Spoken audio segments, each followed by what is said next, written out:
Boa noite, gente. A gente vai conversar hoje um pouco sobre o Salmo 139. E eu tenho uma história com esse salmo interessante. Tenho muitas histórias com esse salmo, né? Ele é o salmo que fala sobre o conhecimento de Deus, o impressionante conhecimento de Deus sobre nós. E fala muitas coisas, da onisciência de Deus, da onipotência de Deus, né, da onipresença de Deus. É muito impressionante isso. Uma história que eu tenho com esse salmo é uma vez uma pessoa queria conversar comigo. Na verdade foi um casal.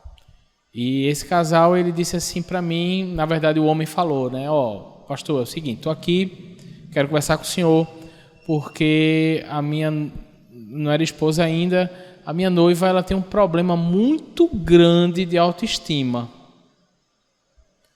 Ela é linda, talentosíssima, mas ela não acredita nisso, ela tem um problema enorme de autoestima, a gente não sabe o que fazer. Isso atrapalha a vida dela, atrapalha o nosso relacionamento. Isso é um negócio que a gente tem tido muita dificuldade com isso. Aí eu peguei a Bíblia, abri no Salmo 139 e li na versão NVI, que dizia que o Senhor me fez de modo especial e admirável. E li e disse, olha, é isso aqui. O Senhor fez você de modo especial e admirável. E foi muito interessante assim, a reação do noivo dessa moça, né? Ele olhou para mim e fez, pastor, isso a gente já conhece. Isso a gente já sabe. Mas como é que vai resolver esse problema dessa menina, né, dela? Pronto, conhecer uma coisa. Acreditar é outra, totalmente diferente. O que ela precisa, o que você precisa, é acreditar no que está escrito aqui na palavra. Que foi Deus que fez você. E Ele não faz coisa meia boca, não. Ele faz de modo especial e admirável. E é impressionante o percurso desse salmo, desde o começo, falando inclusive sobre esse processo de gestação, esse processo de quando uma criança ela está no útero da sua mãe sendo feita pelo Senhor. Então é impressionante a gente parar e pensar nisso. Dificilmente a gente pensa nisso em relação à nossa vida. Mas esse salmo ele é incrível, que ele fala dos atributos maravilhosos de Deus, sua onipotência, sua onipresença, sua onipotência, sua onisciência, enfim, fala dos atributos maravilhosos de Deus, mas também fala que esses atributos de Deus têm a ver também, não está fora desse conhecimento de Deus, a nossa vida. A nossa vida não está fora desse poder maravilhoso de Deus. A nossa vida não está fora dessa presença de Deus que está em toda parte. Isso interfere e interage diretamente na nossa vida. Então, vamos ver aqui o que a Bíblia diz. Salmo 139. Vamos ler o Salmo todo, tá bom?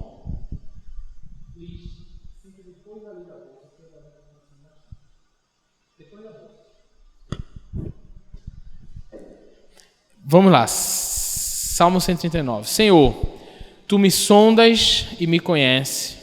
Sabe quando me assento e quando me levanto. De longe conhece os meus caminhos. Observa o meu andar e o meu deitar. E conhece todos os meus caminhos. A palavra ainda não chegou à minha língua. E Tu já conheces toda. Tu me cercas por todos os lados. E põe a Tua mão sobre mim. Tal conhecimento é maravilhoso demais para mim. É tão elevado que não posso atingir. Para onde me ausentarei do Teu Espírito? Para onde fugirei da Tua face? Se subo aos céus, lá está. Se faço a minha cama no mais profundo abismo, lá estás também. Se tomo as asas da alvorada e me detenho nos confins dos mares, ainda ali a tua mão me guiará e a tua mão direita me susterá. Se eu digo, as trevas com certeza me encobrirão, e a luz ao meu redor, e a luz ao redor de mim se fará noite, até as próprias trevas não te serão escuras, e a noite é tão clara como o dia. Para ti, as trevas e a luz são a mesma coisa, pois tu formaste o meu interior. Tu me teceste no ventre da minha mãe. Graças te dou, visto que de modo assombrosamente maravilhoso me formaste. As tuas obras são admiráveis. E a minha alma sabe muito bem disso. Os meus ossos não te foram encobertos quando no oculto fui formado e entretecido como nas profundezas da terra. Os teus olhos viram a minha substância ainda informe, e no teu livro foram escritos todos os meus dias, cada um deles escrito e determinado, quando nenhum deles ainda existia. Que preciosos para mim, ó Deus, são teus pensamentos. Como é grande a soma deles. Se eu contasse, seria mais do que os grãos da areia. Quando acordo, ainda estou contigo. Como eu gostaria, ó Deus, que acabasse com os perversos. Afaste-se de mim, homens violentos. Eles se rebelam contra ti, e como teus inimigos falam coisas ruins. Acaso não odeio os que te odeiam, Senhor? E não desprezo os que se levantam contra ti? Eu os detesto com ódio completo. Para mim são inimigos de fato. Sonda, meu Deus, e conhece o meu coração. Prova-me e conhece os meus pensamentos. Vê se há em mim algum caminho mau e guia-me pelo caminho eterno. Vamos orar? Ó Deus, obrigado pela tua palavra, Senhor. O Senhor é santo, o Senhor é digno de glória, digno de honra. E de fato, ó Deus, é maravilhoso, é assombroso esse conhecimento que o Senhor tem de nós. Nos ajuda a não só entender com a mente, mas crer com o coração que o Senhor está em toda parte, que o Senhor está conosco, que a tua mão direita sustenta o teu povo, protege o teu povo, livra o teu povo, e que o Senhor nos fez para o louvor da tua glória. O Senhor não erra, o Senhor que nos trouxe a existência, a nossa existência tem um sentido, tem um propósito, tem uma razão de ser, e todas essas coisas estão ligadas ao Senhor, que é maravilhoso. Te louvamos em teu nome, Jesus. Amém. Amém, amém. Gente, esse salmo, ele é dividido, ele tem 24 versículos e a divisão dele ele é dividido em 4 partes, de exatamente 6 versículos, ok? Então, ele tem essa divisão. 6 em 6 é a organização dele como ele foi escrito. Se você for pegar a Bíblia hebraica, se você for pegar ali, né, o livro de Salmos em hebraico, você vai ver que cada parte, que esse salmo todo, ele tem de fato 24 versos e que está dividido de 6 em 6, as estrofes desse salmo. Ele é um cântico. Davi escreve para o mestre de música, né? É o mestre de canto, é um salmo davídico. E aí, vamos ver primeiro os 6 primeiros versículos, que fala sobre a onisciência de Deus, o conhecimento de Deus. Você já parou para pensar, o conhecimento, que tipo de conhecimento Deus tem sobre você? Muitas vezes as pessoas falam assim: não, mas Deus conhece o meu coração. Você já ouviu alguém falar assim, ou você fala assim? E às vezes as pessoas falam isso de forma leviana. Deus conhece o meu coração quando, você está todo errado, ou quando você quer se passar por certo. E a pergunta que deveria ser feita é o seguinte: Ele conhece, isso não te assusta? Porque, gente, Ele sabe o que a gente está fazendo e Ele sabe por que a gente está fazendo. A gente pode maquiar e esconder todo mundo, menos de Deus. O Senhor, quando Ele nos olha, Ele olha para a gente como um livro aberto, que Ele já conhece decorado. É impressionante. Então, é disso que esse texto está tratando nos primeiros 6 versículos. E ele vai dizer: Senhor, Tu me sondas é conhecer por dentro, né? Imagina ali aquela sonda, né, que vai no profundo dos mares para conhecer. Então, Senhor, Tu me sondas, Tu me conheces, sabes quando me sento e levanto, de longe conhece os meus pensamentos. Então, vai se repetindo palavras que são sinônimos aí. Sondar, conhecer, saber, conhecer de novo. O Senhor conhece o pensamento, Ele conhece aquilo que está na cachola. Ninguém pode sondar o seu coração além de Deus. A gente pode orar em silêncio e saber que Deus está ouvindo a nossa oração, porque Ele sonda o nosso coração. Ele sabe o que passa na nossa mente. E o texto vai estabelecendo alguns contrastes. Ele conhece, Ele sabe quando eu sento e levanto. Ele sabe, sentar e levantar, né, é um contraste. Mas sentar e levantar tem a ver com o que eu faço externamente. O que todo mundo pode ver. Sentar, levantar. Mas ele não conhece. O contraste não está só em conhecer quando eu sento e me levanto. O contraste está em ver o que eu faço externamente, mas também conhecer internamente. Ele sabe o que eu faço daqui para fora, mas Ele sabe o que se passa daqui para dentro, porque Ele conhece o pensamento. Que incrível, né? Que bonito, né? Observa o meu andar e o meu deitar. Conhece todos os meus caminhos. Esse é o conhecimento de Deus sobre você. Isso é incrível. A palavra nem chegou na minha língua. Então, assim, se Ele conhece meus caminhos, se Ele conhece o meu deitar, o meu levantar, Ele também é outro contraste, né? Andar e deitar, conhecer os caminhos, o que eu faço por fora aqui, né? O caminho que eu ando, mas também Ele conhece a palavra antes mesmo dela sair. Ele conhece fora e conhece dentro. O que é que o texto está dizendo e repetindo? Conheço você, meu amigo, por dentro e por fora. Eu sei quem você é. E aí, a palavra, versículo 4, nem chegou na minha língua e tu já conhece. Tu me cerca por todos os lados. Todos os lados o Senhor cerca você. E sobre você, Ele põe a mão dele. É como se fosse assim, ó. Você pega um bichinho, né? Sei lá, um bichinho pequenininho, sei lá, um hamster, e fica cercando ele. Ele só sai quando você deixa. Ou um passarinho, né? Você pega ele assim. Pronto.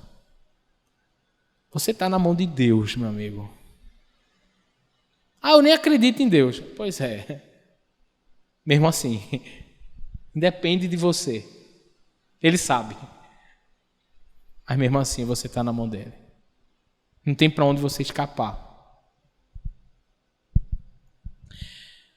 E aí Davi encerra dizendo essa primeira parte, o seguinte: tal conhecimento é maravilhoso demais para mim, é tão elevado que eu não posso atingir.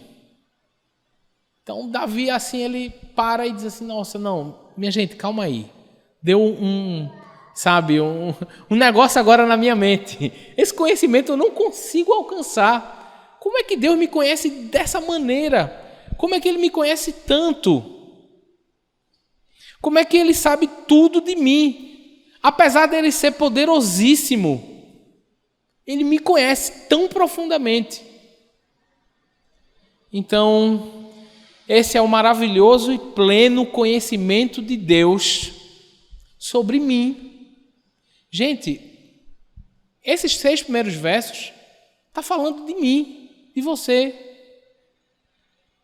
O salmista podia dizer: olha, Deus conhece todos os peixes dos mares. De fato, Ele conhece, né? Jesus mandou Pedro pescar para pagar um imposto. Vai dizer: você vai pegar um peixe que na goela dele tem uma pérola. Aí você vai lá e paga o meu imposto e o seu. Ou uma moeda, não lembro. É uma pérola ou uma moeda? É uma moeda, né? É alguma coisa preciosa que resolvia o problema do imposto. É uma moeda, né? Pronto, ok. fica em dúvida. Mas o Senhor conhece o peixe que está com a moeda engasgada na goela. Isso aí, pronto, ele conhece o profundo dos mares. Mas o salmista está dizendo o conhecimento de Deus sobre nós, sobre você. Deus conhece você. Ponto. Por dentro e por fora, ao avesso. O que você faz e por que você faz. E esse conhecimento é algo maravilhoso.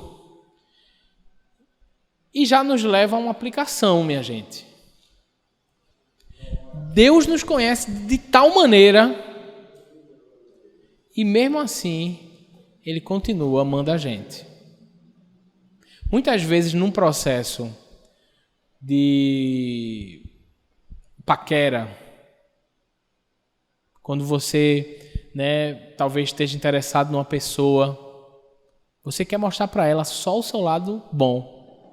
Só o que você tem de melhor, né? Você vai ali perfumadinho, cheirosinho. Se for menina, vai maquiada, penteado, o cabelinho, né? Escovadinho e tal. O menino até escova o dente, né? Só assim, né? Toma banho e tudo. Então, aquela coisa, né? Mas mostra só as coisas boas.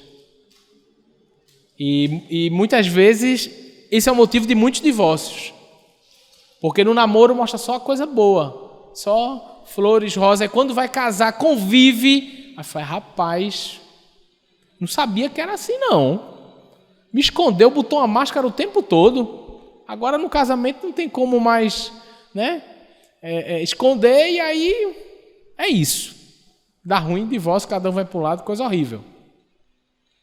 Mas o interessante, minha gente, é que Deus, apesar de nos conhecer profundamente, saber, inclusive, que muitas das nossas boas ações têm segundas intenções no nosso coração, Ele continua amando a gente. E continua com a mão dele sobre nós. É uma palavra que se repete nesse texto.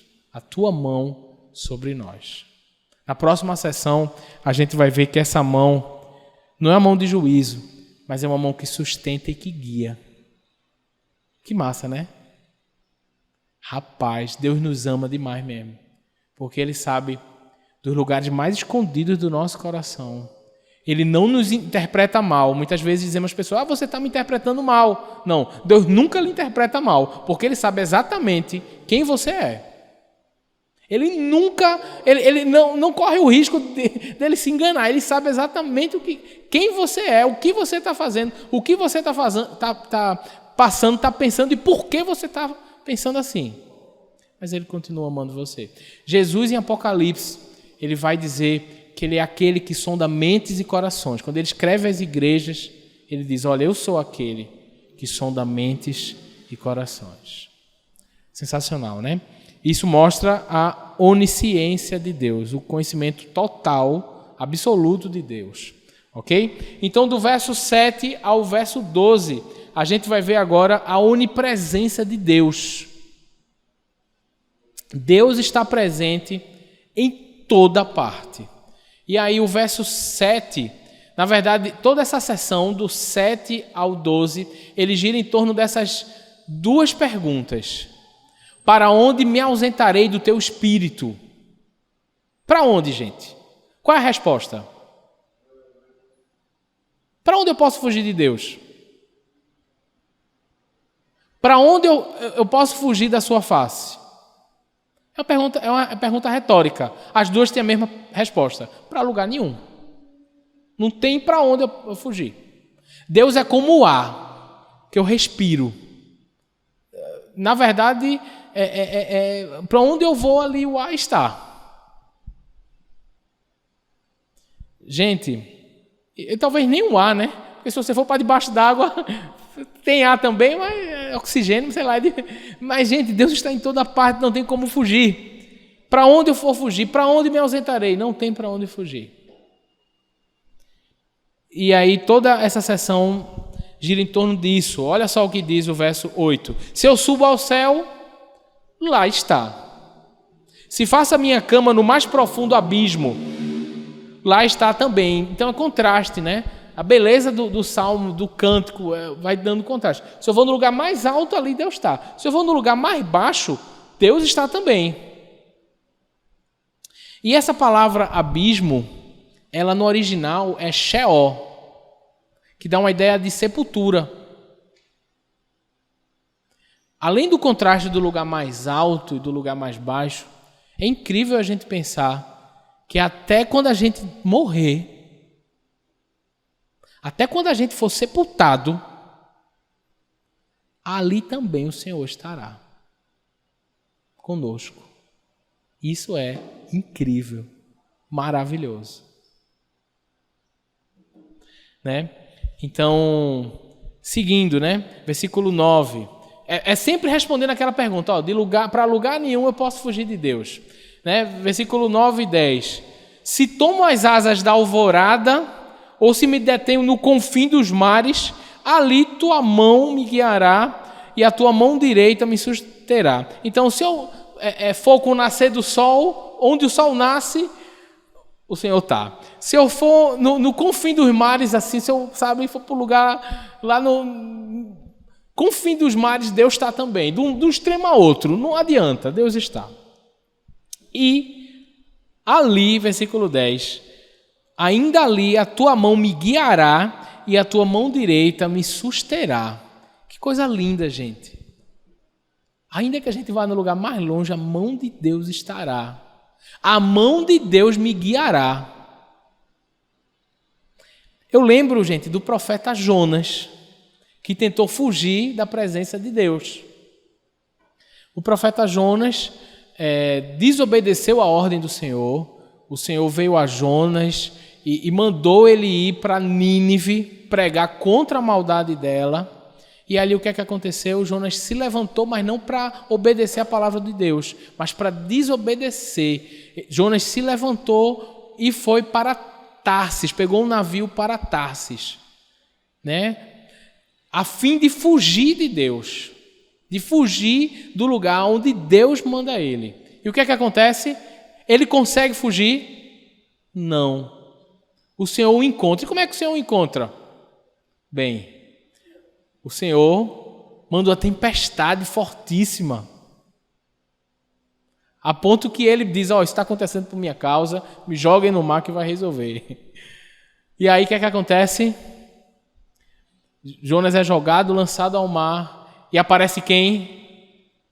Quem? Um grande peixe. Quem respondeu baleia errou. Um grande peixe. e joga Jonas aonde? Aonde? Na praia. Nínive não tem praia, viu, gente? Não foi em Nínive. E joga Jonas na praia. Vomita Jonas, gente. E ali, né, o Senhor encontra Jonas no meio da tempestade, no ventre do peixe. O Senhor nunca perdeu Jonas de vista. Não tem como a gente fugir do Senhor, porque em todo canto Ele está. Por mais que a gente tente. E aí o verso 11 vai dizer assim: se eu digo, as trevas me cobriram, e a luz ao meu redor se fará noite. Versículo 12, ele vai fechar tudo. Até as próprias trevas não são escuras para ti. E a noite é tão clara como o dia, pois para ti as trevas e a luz é a mesma coisa. Gente, não tem como se esconder de Deus. Deus está em toda parte. Deus lhe conhece profundamente. Todos os lugares mais secretos do seu ser, Ele lhe conhece. E Deus está em toda parte. Então, algumas aplicações a gente já tem aqui para a gente entender. Muitas vezes, minha gente, nós somos tentados a ser uma pessoa na igreja e a ser uma pessoa fora. Quando a gente está na faculdade, no trabalho, na escola. Gente, o Deus que está na igreja, quando a gente celebra e o adora, é o mesmo Deus que está lá fora. Muitas vezes tem gente que é uma coisa quando está, sabe, com os amigos da igreja e outra coisa totalmente diferente quando está fora. Tem gente que, quando viaja, parece que esquece de tudo. Uma vez eu fui viajar com uma pessoa que tinha namorada, e no meio da viagem parece que a pessoa esqueceu que tinha namorada e começou a se comportar como se não tivesse namorada. Ponto que eu fiz, espera aí, tem alguma coisa errada. Gente, não tem como a gente fugir de Deus, não tem como a gente se esconder de Deus. As trevas e a luz para Ele é a mesma coisa, é igual, não tem diferença. No princípio, a terra era sem forma e vazia, e havia trevas sobre a face do abismo. As trevas não impediram o agir de Deus. O Espírito dele pairou sobre a face das águas e ele disse: haja luz. Então assim, gente, se sua vida está em trevas, se sua vida está o caos não impede o agir de Deus. Ele se move em meio ao caos. E a palavra dele é poderosa para pôr em ordem. Muitas vezes, gente, a gente cai terrivelmente em pecado por nos esquecer que Deus está em todo lugar. Olha, Deus está aqui. Quando eu acesso a internet na minha casa, quando ninguém está vendo. Deus está aqui quando eu estou lidando com os negócios. Deus está aqui quando eu estou, só eu e minha namorada, o meu namorado. Deus está aqui quando eu estou sozinho no meu quarto. Deus está aqui. E muitas vezes nós perdemos a consciência da presença de Deus. Isso a gente vê desde o Jardim do Éden, minha gente. Naquele diálogo lá entre Eva e a serpente. Quando Eva dá o fruto ao seu marido. Será que Deus não estava ali? Mas o senso da presença de Deus, do sagrado, foi perdido. E aí, a gente precisa entender isso. Deus está em toda parte, mesmo sem a gente ver. Mesmo quando a gente não sente aquele arrepio. Deus está em todo lugar. O texto de Gênesis, ele vai dizer, né, que Deus veio e que chamou o homem. Mas entendendo à luz desse texto aqui, Deus estava lá o tempo todo. Deus estava lá quando Caim mata Abel.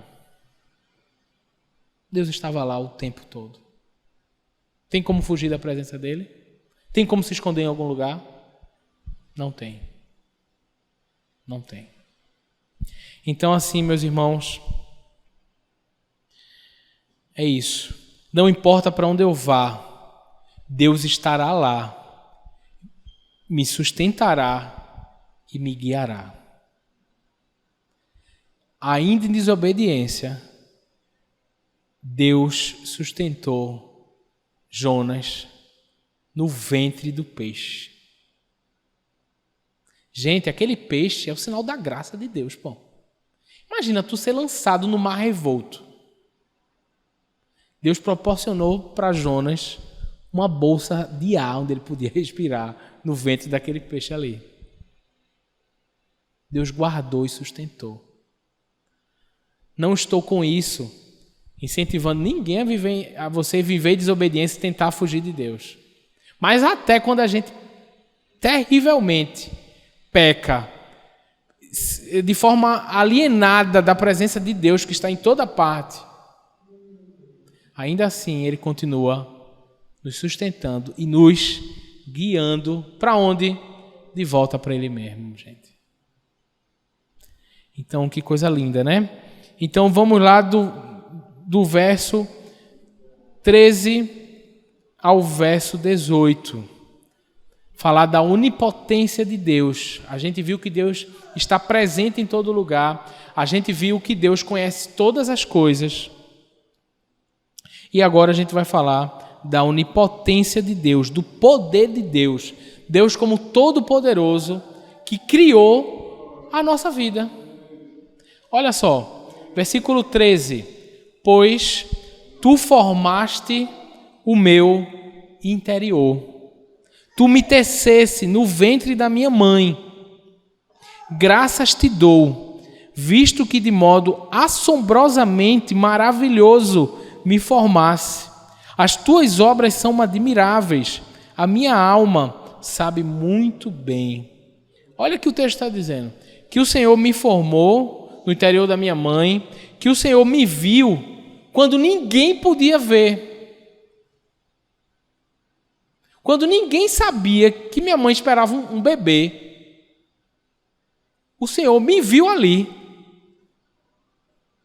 Que o Senhor, Ele me teceu como quem vai tecendo uma peça sabe, um tapete, uma peça, sabe, bonita. Ele me teceu. Tem uma música que eu gosto muito, que é o Tapeceiro, não sei quem já ouviu, que diz que Deus vai tecendo a nossa vida, tecendo a nossa história, com cores claras, mas também com tons cinzas. Mas quando a gente vê no final, é uma obra de arte linda, para o louvor da sua glória. É linda essa música, o Tapeceiro, né? Em casa você escuta, mas fala, né, dizendo assim: minha vida é obra de tapeçaria, coberta de cores tão leves e vivas, que fazem contraste em meio das cores nubladas e cinza. Quando você olha do avesso, nem imagina o começo. Mas que diz que Deus está tecendo a nossa história. E além de tecer a nossa história, Deus nos fez, Deus nos projetou no ventre da nossa mãe. Tem uma história real que eu li num livro de uma menina que era muito chateada com o seu tamanho e o seu peso. Ela era muito magrinha e muito baixinha. E ela vivia assim, sabe, foi ou não foi, ela reclamava. Ela dizia: não, eu sou muito magra, eu sou muito pequena, né? E sempre ela tinha essa dificuldade com ela de se aceitar mesmo. Esse texto também fala sobre isso, viu, gente? Porque quando a gente entende que Deus nos fez, bem, a gente precisa olhar no espelho com, no mínimo, gratidão. A Deus, obrigado, Senhor. O Senhor me fez, o Senhor me projetou da maneira certa.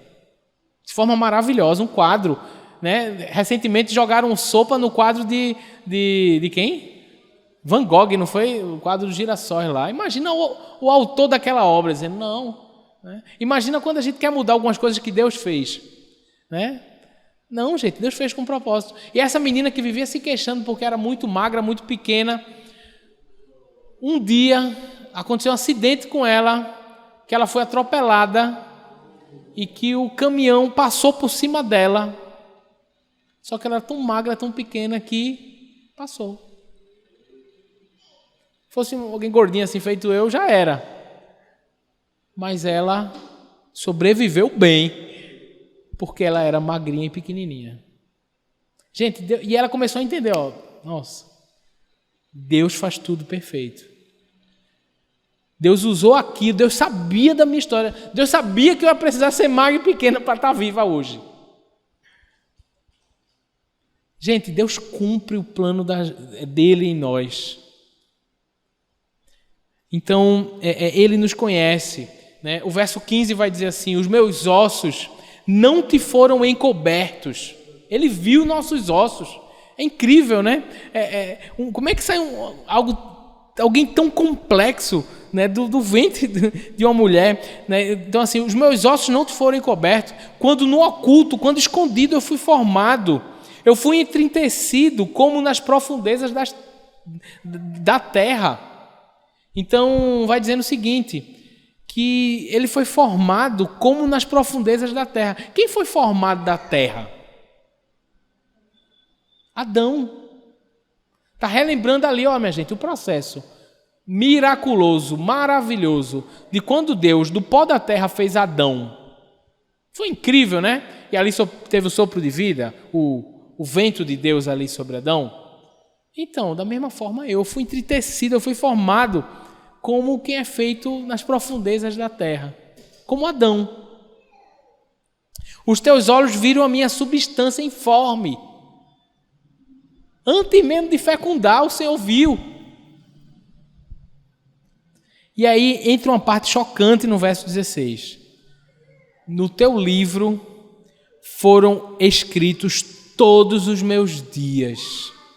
Cada um deles é escrito.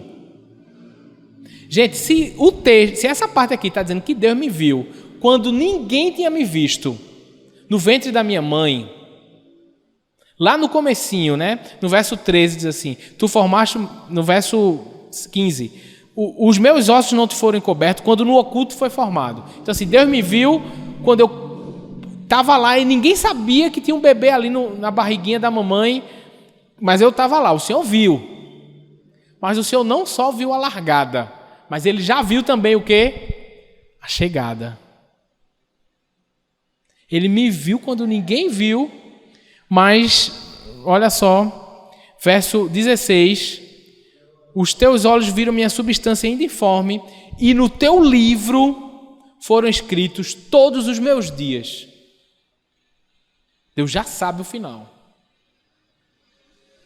Cada um deles é escrito e... O que é que tem aí na sua Bíblia? Escrito e... determinado. Gente, a palavra não é outra, determinado. Todos os meus dias foram escritos e determinado. Soberania de Deus sobre a nossa vida. Quando nenhum deles ainda existia. Jesus Cristo vai dizer que a gente não pode acrescentar nenhuma hora que seja a nossa vida. E a gente às vezes fica que nem peru morrendo de véspera. É importante você se cuidar. Inclusive eu preciso perder 10 quilos, fui no médico. 10 quilos, velho. Meu Deus do céu, né? Tô correndo aqui só migué, tentando fechar a boca, não consigo, mas na fé. Mas gente, o dia que o Senhor determinou, não vai aumentar nem meia hora.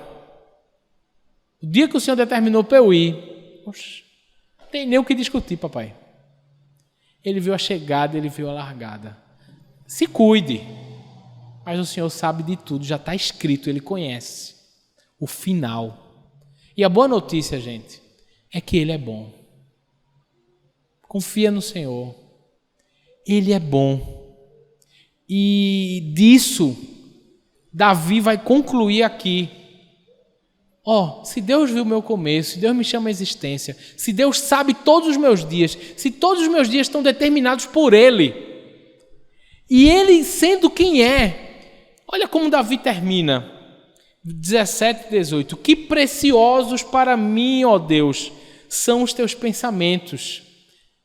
Os pensamentos de Deus sobre quem? Sobre Ele mesmo.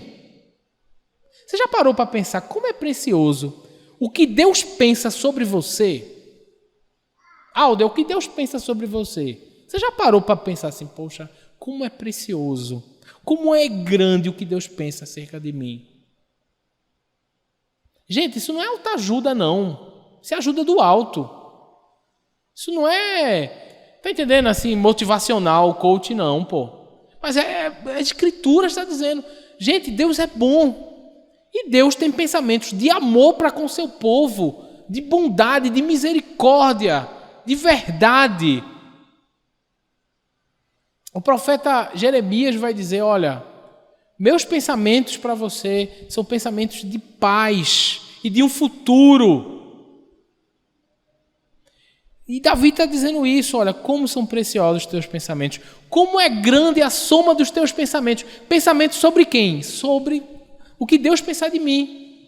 E aí vem uma imagem mental bem legal, no verso 18, diz assim, se eu contasse os pensamentos que Deus tem sobre mim, seriam mais do que os grãos de areia. E quando acordo, ainda estou contigo. É como se fosse assim, eu vou contar os pensamentos que Deus tem sobre mim. Deus é grande como o grão de areia. Aí você vai contando o que Deus pensa a meu respeito nas Escrituras, e vai, e não acaba e você dorme. E quando você acorda, eita, Deus ainda está comigo aqui. Ele está o tempo todo com a gente. A sua presença é constante. Sabe? E os seus pensamentos para com a gente são maravilhosos. Ele viu o nosso começo, ele viu o nosso final. Não há o que temer. Ele é bom. Ele cuida de nós, gente. E finalizando na última sessão, o verso 19 ao 24, traz uma oração imprecatória. Muita gente lê esse texto quando vai pregar. Eu já vi, eu lembro de pelo menos um sermão sobre esse texto. Pega partes e não pega essa parte. Pula essa parte do 19 ao 22. Né? Porque é uma oração imprecatória. Então, o que é isso? É uma oração de Davi expressando a raiva que ele tinha dos perversos. Vamos ser mais fiel, o ódio que ele tinha dos perversos. Ok? Então, o livro de Salmos, minha gente, ele é um livro de cânticos, é um livro de orações, e ele também é um livro que como eu posso dizer, a profissão de fé do povo judeu. Então, entendendo a aliança, a antiga aliança, a gente percebe o seguinte, que se havia esse conceito de guerra santa, que os perversos, que as pessoas das outras nações, as pessoas que não eram povo de Deus, né, eles eram inimigos de Deus. E que isso é uma questão muito delicada quando a gente entende em Jesus, ame os seus inimigos. Ok? Mas o Deus do Antigo Testamento é o mesmo Deus do Novo. E a ideia do recado da primeira aliança era que quem não era povo de Deus ia perecer. Quem não é povo de Deus é inimigo de Deus. Em Jesus, ele diz, orem pelos seus inimigos, amem aquele que os perseguem. Mas numa perspectiva de juízo final, a antiga aliança faz sentido ou não faz? No juízo final, quem não é do povo de Deus, vai acontecer o quê? Perecer. Numa perspectiva final, escatológica, do fim, quem não é amigo de Deus é o quê?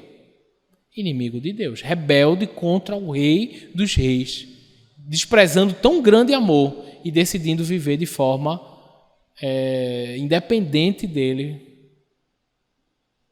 Então, é disso que o salmista Davi está falando. Nessa última parte aqui, Davi expressa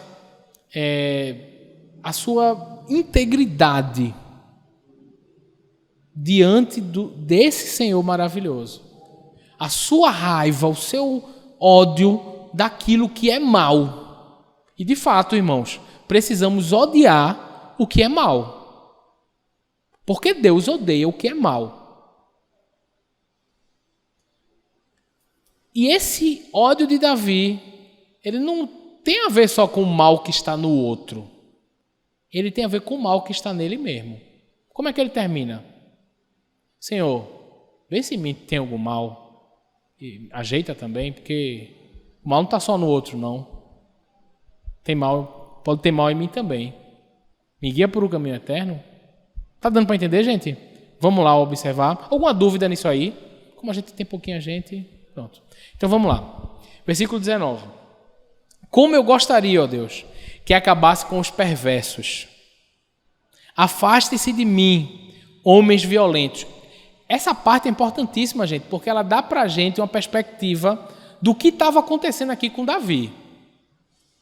Davi estava arrodeado aqui de perversos. Os perversos estão sendo aqueles que estão tirando aqui o sono dele, que estão perturbando ele. Então, não é à toa que essa parte está aqui, não. Afastem de mim os violentos. Né? Como eu gostaria que Deus acabasse com os perversos. Então, assim, ele está sofrendo na mão dos perversos. Ok? Não sei dimensionar em que parte da vida de Davi ele escreveu esse salmo. Certamente, foi quando ele já era rei, assim, né, pela questão dele dar o chefe de música, o mestre de música, o mestre principal de música, do louvor do templo. Do templo não, né, do tabernáculo, ainda não era templo. Mas, quando você conhece a história do rei Davi, você vê que diversas vezes ele sofreu com os perversos, seja com os filisteus, seja com a revolta que seu próprio filho Absalão fez contra ele, né? Então Davi diversas vezes sofre aí pelos perversos. Então ele está dizendo aqui, como eu gostaria, ó Deus, que acabasse com os perversos. Afaste-se de mim, afaste-se de mim, homens violentos. Eles se rebelam contra ti. E como teus inimigos falam coisas ruins. Então, além dessas pessoas serem perversas, elas falam perversidade contra Deus. Possivelmente, tudo indica aqui que é uma nação inimiga. Ok? Pessoas que não temiam a Deus, pessoas que adoravam outros deuses e que falavam mal do Senhor, né? Se rebelam contra Deus e falam coisas ruins, né? Versículo 21. Acaso não odeio os que odeiam o Senhor? Então, Davi aqui, oração imprecatória pesada, né? Assim, eu odeio quem odeia o Senhor. Quem odeia o Senhor não é meu amiguinho, não. Né? E não despreze os que se levantam contra ti. Então, a questão de Davi aqui não é necessariamente a afronta que ele está recebendo contra ele mesmo, mas as pessoas que estão se levantando contra quem? O Senhor. Você lembra da história de Davi e Golias? Golias insultava o exército do povo de Deus. E Davi se levantou para dizer, não, a Deus de Israel, o que é isso? Oxente, quem é esse circunciso aí para estar falando desse jeito? Eu vou contra ele, ele vem contra mim com armas, eu vou contra ele no nome do Senhor. É uma questão de honra. E o que está em jogo aqui não é a minha honra, não. É a honra de quem? De Deus.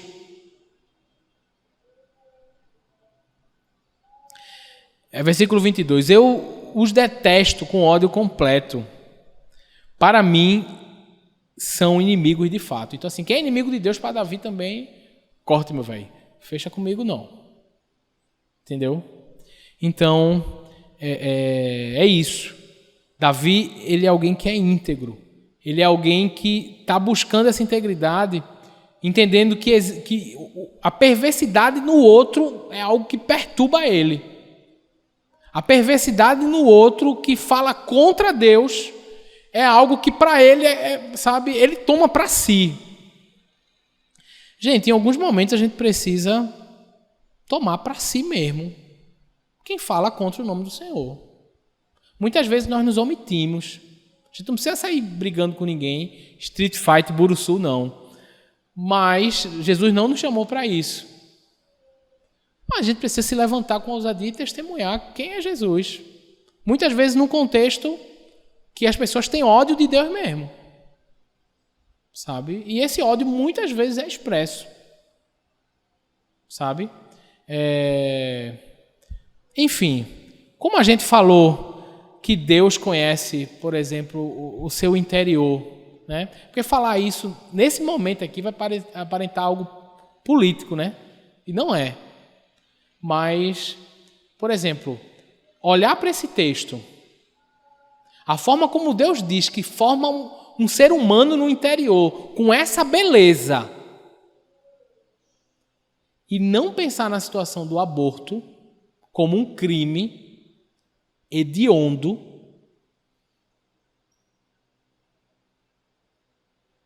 eu queria que não tivesse nesse momento político no Brasil para falar isso com mais liberdade para vocês. Porque, assim, falar isso, vão dizer, o pastor é bolsonarista, o pastor não sei o quê. Gente, não é isso. De verdade, o texto está dizendo isso aqui. Inclusive, eu estava estudando esse texto antes do primeiro turno. Faz tempo que eu estava estudando, não sei a quem eu compartilhei. Passei um tempão estudando esse texto, porque eu fiz, caramba, esse texto é incrível. Sabe? Gente, quem se levanta contra o aborto? Olha o que a gente tem aqui para dizer, minha gente. Você está sendo inimigo de Deus. Porque olha como Deus faz uma pessoa no ventre. Olha como Deus tece. Mas porque é vítima de um estupro. Deus está tecendo do mesmo jeito. E eu falo isso como quem tem esposa, como quem tem filha. Gente, o meu telhado é de vidro, mas ou a gente acredita ou a gente não acredita, pô. Tá entendendo isso?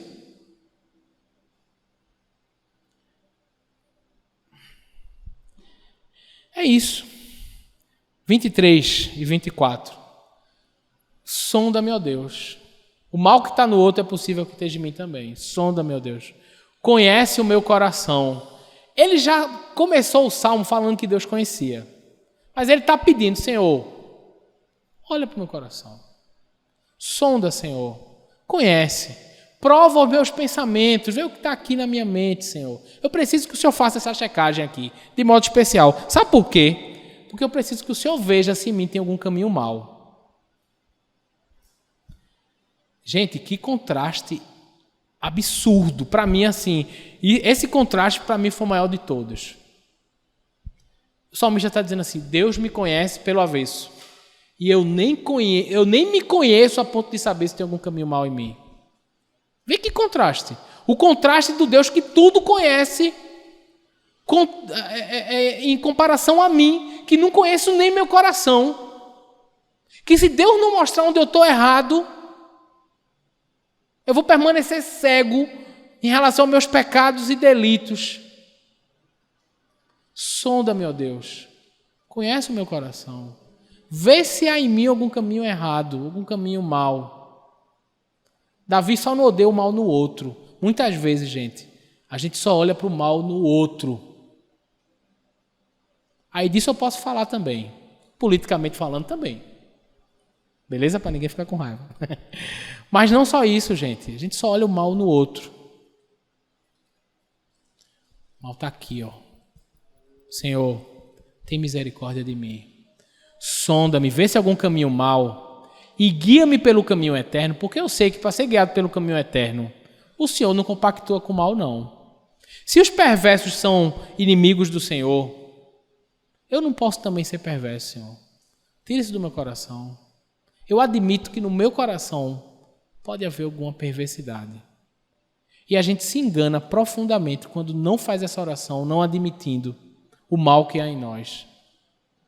Ah, mas minha consciência não me acusa. Gente, pede a Deus, dobra teu joelho e você vai ver. Muitas vezes, irmãos, meus momentos de oração são momentos, assim... Muitas vezes eu vou orar sobre uma coisa e eu começo a entender o que é que eu tenho feito de errado. E Deus vai me lembrando e me trazendo a memória, e eu vou dizer, caramba, é mesmo.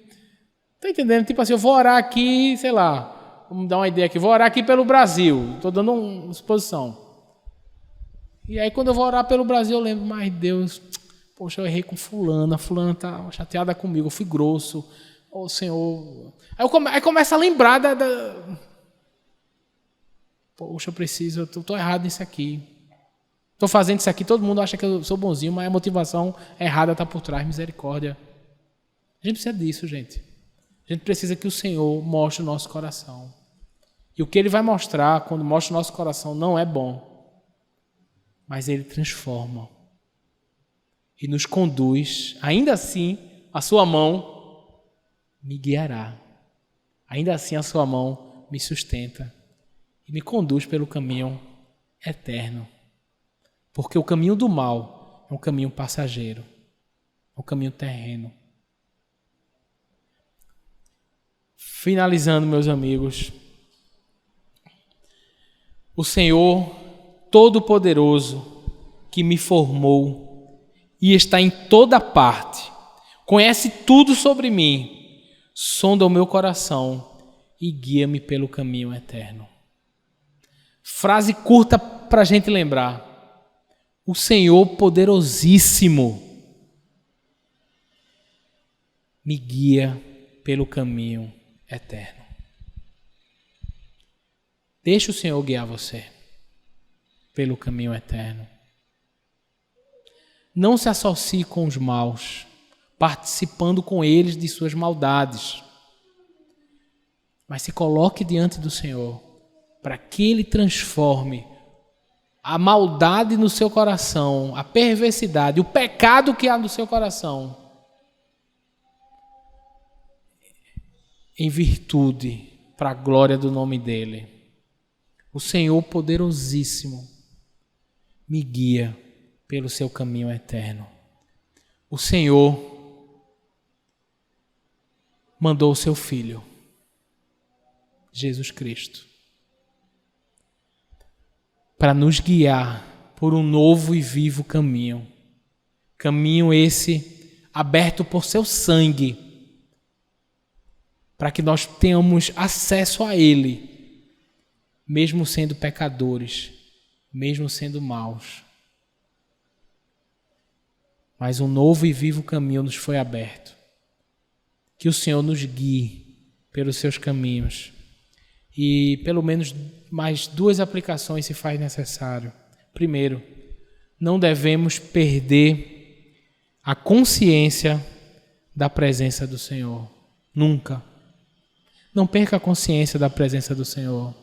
Seja acordando, seja indo dormir, seja de dia, seja de noite, seja na igreja, seja com os amigos, seja onde for.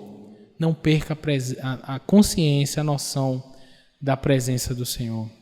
E por fim, devemos adorá-lo por seu grande e zeloso amor em ter nos criado de forma especial e admirável. Deus nos fez de forma especial e admirável. Isso é uma verdade. O nosso valor está ligado a quem nos fez, a quem nos criou. Nunca devemos abrir a boca ou admitir no nosso coração qualquer pensamento rebelde em relação à forma que Deus nos fez. Ele sabia o que ele estava fazendo. Ele sabe o que fez. E ele fez você para a glória dele. Menino, menina, homem, mulher, baixinho, alto, gordinho, magricelo. Ele sabe o que faz. Todas as questões de gênero são resolvidas quando você se propõe a tirar sua roupa inteira sozinho, viu? E olhar no espelho. Pronto. Ali está o gênero que Deus escolheu para você. É isso. Ele sabe o que faz. Vamos orar? E outra coisa, eu acho que não, talvez nem precise falar isso, mas quando eu era criança, tinha uma história de dizer assim: teu cabelo é ruim, né? Nunca diga isso, pelo amor de Deus. Tudo que Deus fez é bom. Até quem não tem cabelo, né, Tarcísio? Estou chegando lá.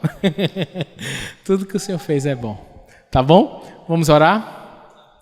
Obrigado, Senhor, pelo teu grande amor. Porque o Senhor é poderosíssimo. E ainda assim o Senhor se importa em olhar para o nosso coração.